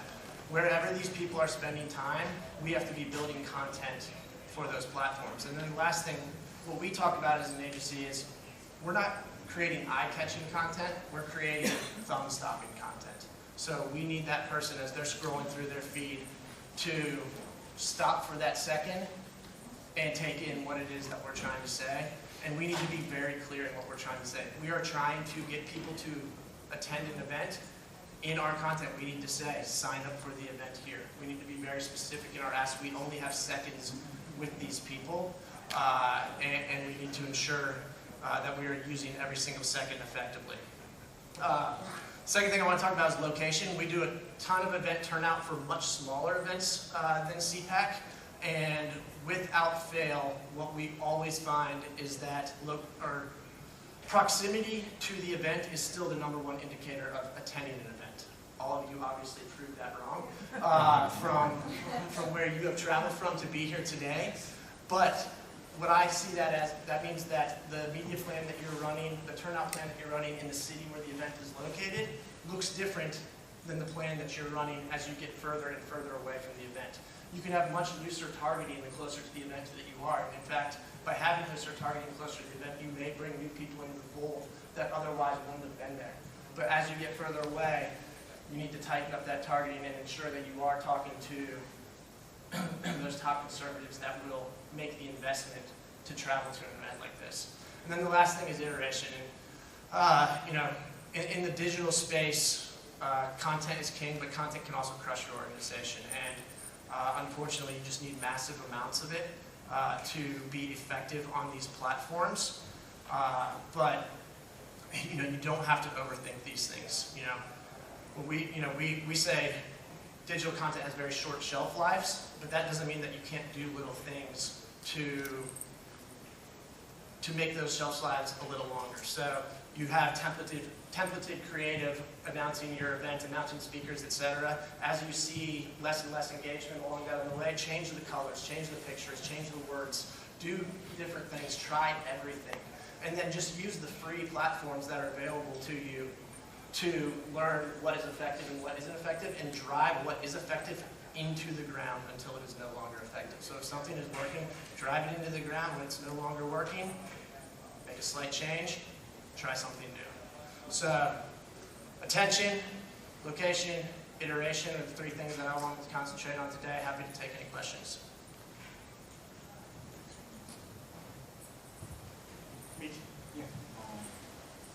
I'm Mitch from Japan. You're talking very interesting. And I have a question. How do you think about the differences between the platform of SMS? Like for example, if we have advertisement on Facebook and Instagram, it should be different because the market is different. But still now we are struggling to find which one is how should we do the kind of advertisement about PR on each platform? How do you think about the differences between those platforms? How do you approach? So we talk about things being platform native and just ensuring, and we have teams that say like, all right, this is going to Instagram, it will look like this. This is going to Facebook, it will look like this. And we build those processes out so that this isn't television where it's one size fits all. This isn't direct mail where it's one size fits all. We literally need to create 7 different versions of the same message, some maybe being a nice, very pretty picture that's going to go on Facebook or Instagram, all the way down to something that's only 160 characters that's going to go through an SMS. But that is building those internal muscle memory that says, when it's Facebook, these are our specs. When it's Instagram, these are our specs. When it's text, this. And I personally think you have to be willing to try them all.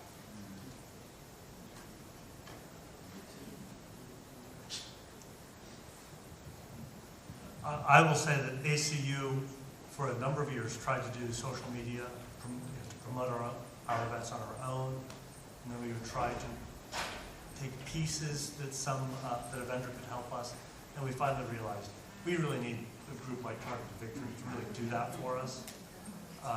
Targeted Victory has a very large staff, very professional. It's more economical for us, and it's going to be more effective when we coordinate with a professional organization like Targeted Victory. That we just are not going to be able to know and learn everything that they already know. Yes. I am Mate from Croatia, and we run one conservative think tank there. I'm interested in an example how big the conference need to be to maybe have a organization separate like yours to pay. Is it 500 people maybe, or till now we organized it by ourselves. So now we want to go a step further. So how does it go to cover all the main costs? Do you have any thoughts on how? Or any of the event planners have thoughts on how big it gets before? I was going to wait to have Anna join us up here until you excuse me. Anna, maybe you could join, because Anna Carbonell is a professional in many different ways, but she's going to be helping us with the old-fashioned way in America of how do you build a crowd. In America, there's a fascination with technology and digital, but you've got to put in what we call sweat equity. You've got to still do things the old-fashioned way, maybe the way you're doing now. So then if you're building coalitions, how do you start to sprinkle in the digital? Anna, maybe you want to take the first stab at this. On May 1st, we will be in Miami, Florida, holding what we are calling Cpac Exile, which will focus on people who have been exiled or have had to flee their countries, whether it's Venezuela, North Korea. I think one of the most important things to keep in mind in terms of crowd building is that it's an all of the above approach. There's no one secret formula in terms of the crowd that you want to obtain. But rather, what's critical is that your mindset be that it's almost like a mindset of a campaign. It's a discipline that you have to establish of what your goal is going to be, and then being able to determine within that goal what's going to be inventory of the coalitions that you're going to build out. For example, if you deal with chambers of commerce that was mentioned before, well, what are the chambers of commerce that are inclined to work with you, and how would they be willing to promote your event within their regular gatherings or meetings? What are the other organizations? Are there business associations that are willing to offer you a venue? Have you taken stock of who are some of the surrogates that you'd be able to take before these organizations and have them speak on behalf to recruit participants? So what I would say is that probably the larger mindset approach is that you have to take it as a campaign mindset. That would be number one. Number two, you have to take inventory, realistic inventory of who are the organizations that you count with that are part of your inner group, and what are they able to facilitate for you? Are they willing to facilitate you speaking time, to talk at their monthly breakfast or their monthly gathering? Thirdly, what are your media partners, right? Which is obviously a big challenge for all of us in the conservative movement. Are there earned media opportunities that don't cost you money but give you the opportunity to go on a regular basis in order to get folks to hear about what you're doing and what the conference is about? And do you have surrogates that allow you to do that as well? So I would say that on the economic side of it, where there's not a paid component, it's all of those approaches. It's one, your coalition development. Second, your earned media, and thirdly, your community stakeholders. Those are folks that are going to be serving as surrogates of influencers that you're going to be identifying and taking inventory of, and plugging them in where they're necessary, whether it's through an earned media component, whether it's on a digital effort. But at the end of the day, the most important thing that I think is critical in terms of the mechanics of crowd building is give yourself the time that's necessary from when you decide to hold the event to when it's actually going to take place, so that you're able to execute all these disciplines in a way that's effective, and give yourself also the flexibility, because as Ryan mentioned, if you see that, for example, a targeted Facebook campaign to business owners is not working, then you need to be able to shift that to another dynamic that might involve mail, or might involve text messaging.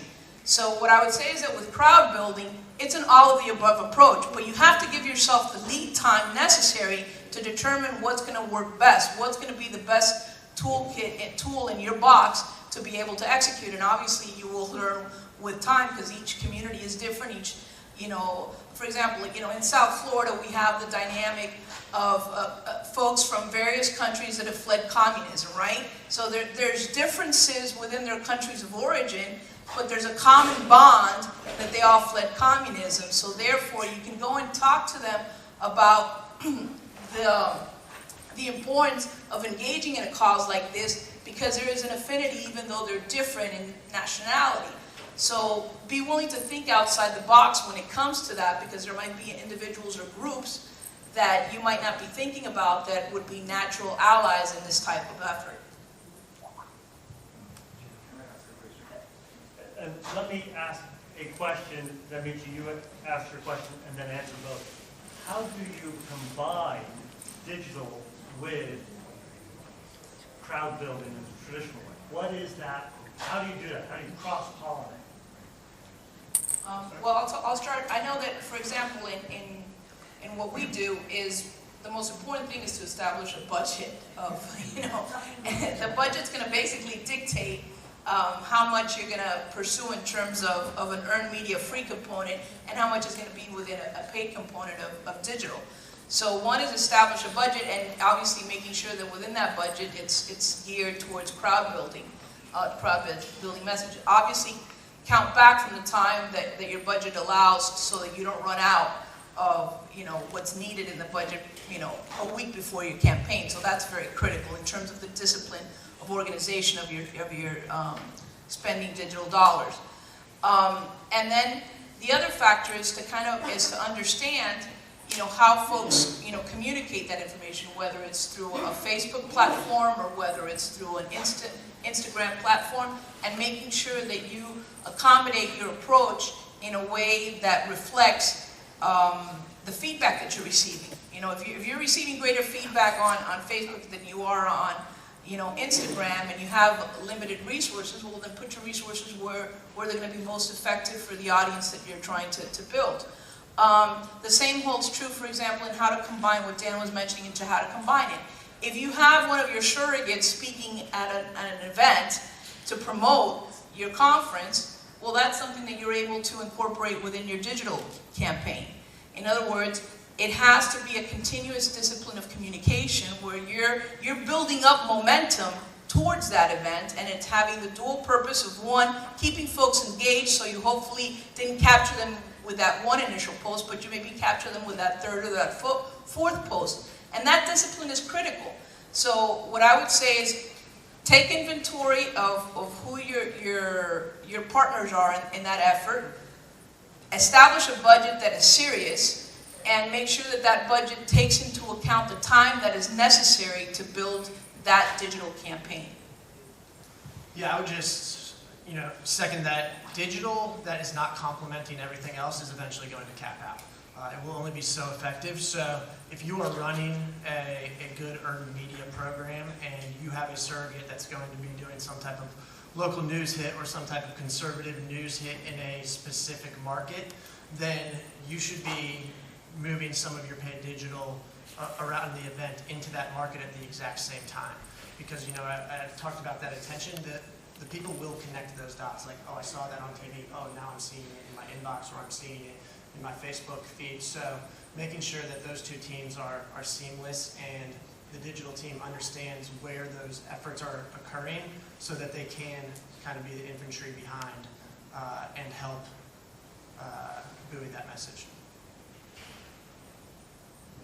One thing also I would add is, kind of run through, are you hitting all the various touch points? Meaning, have you engaged them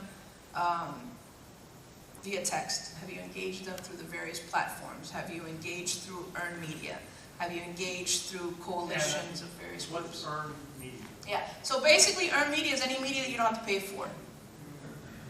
Any media that you're able to obtain access to in the form of an interview, in the form of an opinion piece. So if you write an opinion piece about your event as to what you all believe in, or you get a surrogate or a community stakeholder that's known in your community that echoes your views, and that gets published in a newspaper, well, you can then turn around and use that as a vehicle to promote your event digitally. If one of your surrogates does a hit on the local news and there's a great soundbite, you can turn that around into a digital ad and also use it to promote your event. If you speak at an event that gets press coverage, take that and use it within your digital campaign. But in order for all of that to work, is you need the time to be able to, so that's why I started off by saying you have to view the crowd building, dynamic, coalition building, digital, all of the above approach, almost like a campaign. And the goal of your campaign, the success of your campaign, is how many bodies you bring to the event. And so therefore that type of mental organization discipline will be key in terms of the success.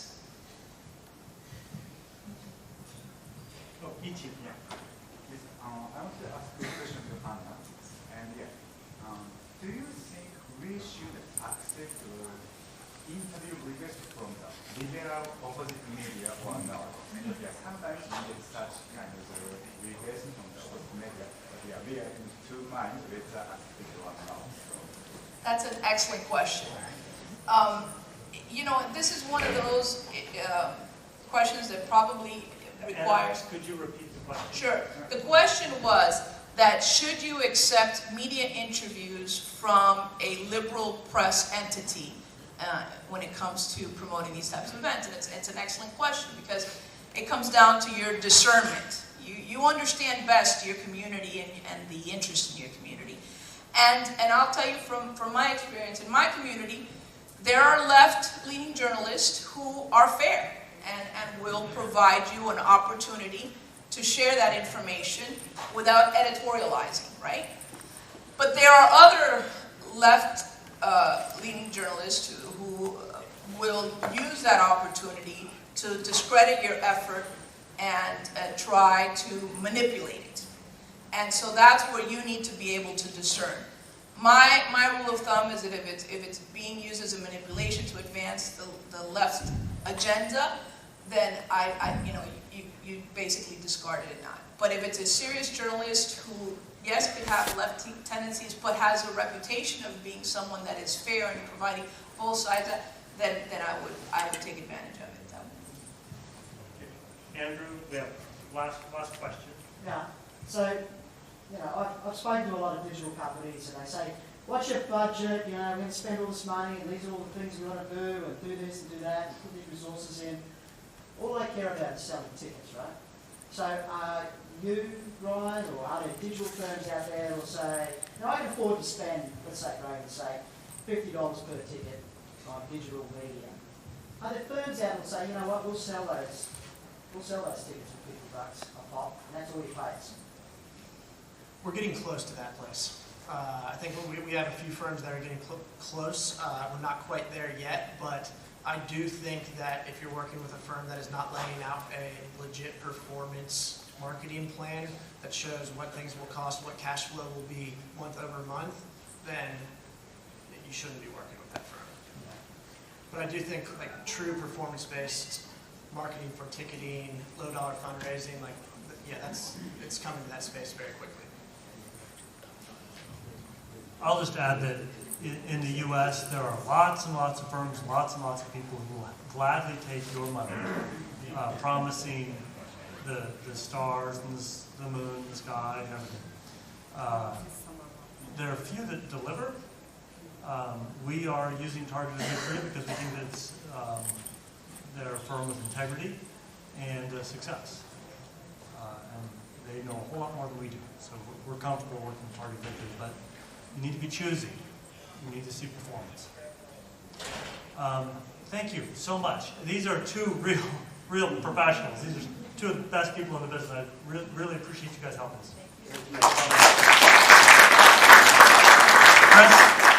So one thing Anna said is set your budget, right? And then the budget will drive how much you spend on crowd building and social media. But how do you raise the money so that you can have a budget to spend the money? And so Chris is going to, of course there are lots of different ways to raise money to pay for these things. And all the best intentions of the world are useless if you can't pay for the salaries and the expenses that come along with it. Chris, why don't you talk a little bit about some of the ways to raise money to put on a conference? Thank you so much, Dan. I appreciate it. Good afternoon, everybody. My name is Chris Price. I'm with a company called Trade Show Logic. Let me give you the 30 seconds on that.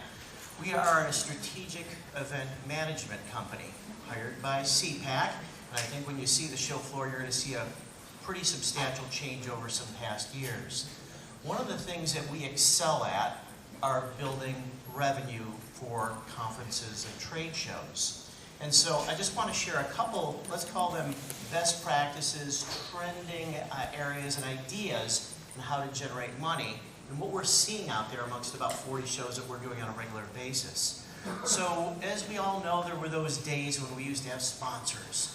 We'd spend huge dollars for that banner that sat up top of the roof or near the ceiling, and those things just aren't as popular anymore. Sure, branding's important, but we're seeing some other things that are happening out there. Whenever we go to somebody who is an exhibitor or a sponsor, what they're looking for are typically one of four things. They're looking for either company branding, they're looking to feature some thought leadership that is special to their company, they're looking for new product promotion, and they're also looking for lead generation. So literally, those are the four things in just about every show that we've done, especially over the past few years, that when we make that connection with those, call them wallets, Dan, that what's happening is people are paying attention. So let me just kind of share a couple ideas out there of some things that are really trending. One of the words sponsorships, although we use it a lot, seems to be a little bit esoteric and seems to be replaced more with, just like we talked about a few minutes ago, marketing. What's happening is the folks who are spending those dollars, whether it be on exhibit space or a sponsorship or a presentation, they're looking for metrics. They're looking for reasons when after they spend it, whether it be your marketing person or the CFO, they're looking for some kind of feedback. Was it worth the money that I spent? So, for example, although we work very closely with Cpac, We also work on ConEx ConA, which is the largest trade show in the United States, 2.6 million square feet. It's all scalable. It's very, very similar, folks, quite frankly, is these folks are looking for one of those 4 things to happen. And when they do, they want to look for a metric. From that lead generation, how many of those are quality leads, how many are going to buy, how many kind of go into the hopper. On the thought leadership, it's become a very, very popular thing. People are saying to us, our company knows a lot about things that other people don't know. We share that, and it's kind of like we always talk about the earned advertising or the earned media. All of a sudden, they take what's valuable from what they've learned, lean it with the organization, and it's not your typical ad. It's very, very different. So here's one of the things I recommend in terms of generating money, and I just want to use one kind of classic example. We had an association, so it's slightly different than this, who literally a couple years ago had some attrition in their sponsorships, and they settled in about $400,000. And literally, and I'm going to give you the kind of secrets to what they did, is within 2 years we're at $1.2 million in sponsorships and marketing. And what we've done is this. We have gone out and we've actually done something that a lot of people don't do. We've asked these companies, what are their goals? What are their objectives? Who do they want to meet? Geographically, what's important to them? What does success look like to them? All those things are really important. Now, I will tell you that there's plenty of people out there who say, oh my God, I just don't have time for that. But if you grow from 400,000 to 1.2 million in 2 years, you have time for that, right? Now, Dan, to your point, one of the things that happens is if you don't have time, because there's a zillion things that go on to producing a conference like this, and then there's other people, there's companies like ours, and there's plenty of companies, you heard some just dynamic people who are just up here, who can help you to connect those dots. Literally, oftentimes, because of the experiences that several of us have, we can help you move those things forward, leap the learning curve, show you how to do it, and actually make those things happen. The biggest challenge that we're seeing out there is producers of events are nervous about change. And what they want to do is they want to kind of stick to the tried and true, but if you listen to, we just listened to in our last 2 speakers, my gosh, all of a sudden there's this blend between traditional media and social media, and retargeting, and all kinds of digital marketing. It's another thing that we pay a lot of attention to is asking people not just what they're currently doing to grow their company and achieve their objectives, but what is it that you'd really like to do that you're not doing right now? So, for example, those things can triple a budget, which is pretty nice in terms of financing. When you talk about exhibits, one of the things I'd ask you to look at on the Cpac show floor is experiential. You know, we all hear it, there's some of these buzzwords that seem like they're overused, but at the end of the day, what happens is you all know, all of you, as well as all the people that you want to reach out there or spend money with you, don't have a lot of time. So when they have so many options to go to so many different events, it's got to be so worth their time and their money at the same time.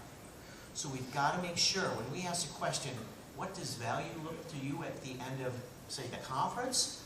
That's not a bad question to ask, because oftentimes we can build something that maybe we haven't in the past. So I just ask all of you, and Dan, I appreciate you giving us a chance, that what we do is we kind of look at our events and make them more experiential. You've heard of activations. Make people not only come and walk down an aisle or listen to a conference, but think of ways you can get them more involved. So it's not just important for their company, but it's important for their career. We're finding that it's generating lots of new revenue. Okay? Thank you. Well, Dave is coming forward. I know we've got friends from overseas who have flown overnight, so this is, you know, I know this is taxing. This will be, we're going to wrap up soon. But while Dave is coming forward, Kim, would you please stand up? Kim in the back, wave, please, Kim. We have friends from Croatia, South Africa, and from every continent on the planet. If you are interested in setting up a private meeting with us to discuss the possibility of holding a Cpac in Guatemala or in Venezuela, not Venezuela, they're not going to take us on. But we had a pop-up Cpac in Hong Kong. We snuck into Hong Kong. Andrew and Jay and AC, we snuck into Hong Kong after Cpac Japan and had a pop-up Cpac in Hong Kong. That was fabulous. So maybe we will go to Venezuela. Meet with Kim afterward, and we can schedule time to have a private meeting. But Dave Mohel and the communications director at ACU, a man named Ian Walters, are the godfathers of what we call broadcast row. We have about 2,000 credentialed media from all over the world who come. And it's this man's brainchild on how to do this. And political organizations in the United States, like the Republican National Committee, they seek Dave's advice. How do we do what you guys do at Cpac? So just briefly, Michi asked a question, do you work with liberal media? And Dave can probably answer that, since that's pretty much all you ever do. Yeah. There's a real value in bringing the media to your events. So Dave, I know time is kind of running short here, but would you please explain kind of what you do? Well, the one thing about working with liberal media is when they do talk to conservatives, that's probably the first time they've had that conversation, because they just talk among themselves. So we open the doors and let those liberal media in, let them see what we're saying, let them try to poke holes in the logic, and as long as they are reporting close to the facts, we're going to win. What we do on Broadcast Row is very unique. With the problem with conservatives is most of the people can't take days off from work. We value work. So we try to bring the Cpac experience to as many people as we can. So throughout the conference, if you look outside the ballroom, we have 40 booths set up with media outlets from all over the world that are broadcasting live content from Cpac. That means that their local radio host or their national favorite radio host gets to come on and say, at Cpac today, this is what I heard, this is what I learned. They'll be able to say, I saw an amazing panel, so I invited that person onto my show in the next hour to tell you what they've heard. They're talking to tens of millions of people who can't be here, unfortunately, but are driving to work in the morning, driving home from work in the afternoon. We'll have video cameras for different networks, large new media, whether it's YouTubers and things like that, so we can bring that experience to as many people as possible. And again, the great thing about being conservative is if we present the argument, we're going to win it. So that's what we try to do, is if they can hear, and again, we have National Public Radio in America is the government-run radio program. We have them here broadcasting live tomorrow. They are going to have to put on, our people. They're going to have to say, we heard so-and-so make this argument against socialism, and that's going to be, for the people who listen to NPR on their way to work, the first time they're going to get to hear that argument, and we're going to win those guys over that way. We're going to have thousands of media in the back covering it. Some of them will just try to get that one soundbite, but the rest are going to have hours and hours of great content. Some of them will be streaming it, from gavel to gavel, every speech, every speaker, every panel, that we're going to be able to reach folks who couldn't be here and get the great message out of Cpac. And hopefully, once they see how great of an event it is, maybe the next year they'll come by.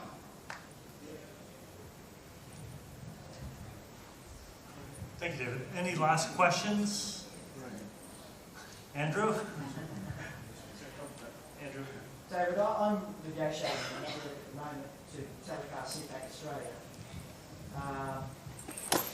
They don't value the content as much as I value it. They are being paid money.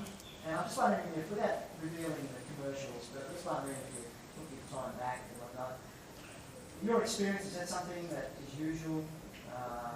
say here in America, or? No, if you have, they'll see the value of it, and if they don't want to, somebody else will.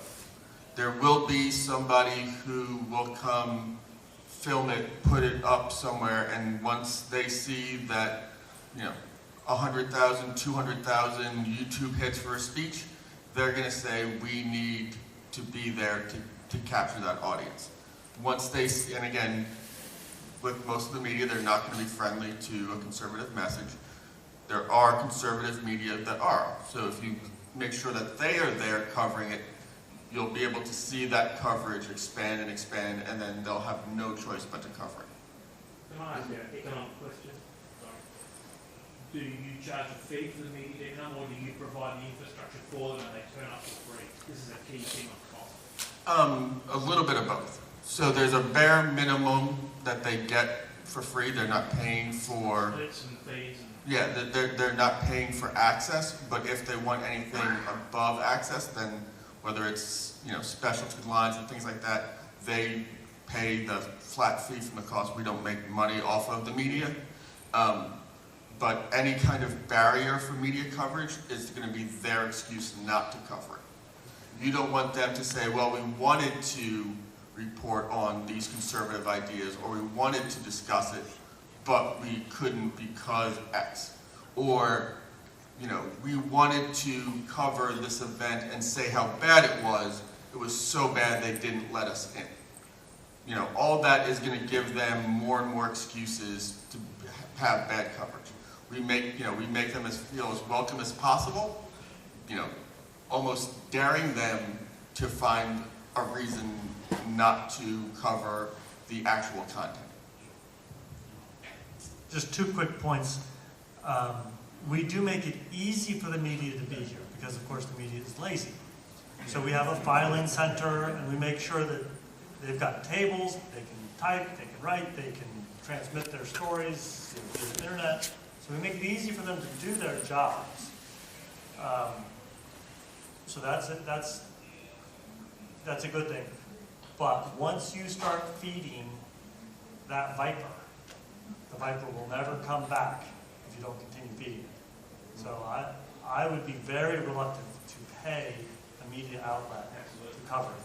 Instead, you show the media outlet that they're the loser for not covering it. They pitch themselves as a marketing partner. Lots of advertising, lots of on-screen sort of interviews and those sort of things. But Okay, well, for all of you from all over the world, you have met our friends from Australia, and Japan, and Korea, and Brazil. If you have questions for them, feel free to approach them. You've heard from lots of experts on this. Feel free to approach people like Dave. Kim, again, wave, Kim. If you want to set up a meeting to discuss what could be done in the future, don't hesitate to schedule a meeting. And for everybody who spoke, thank you so much. It was important.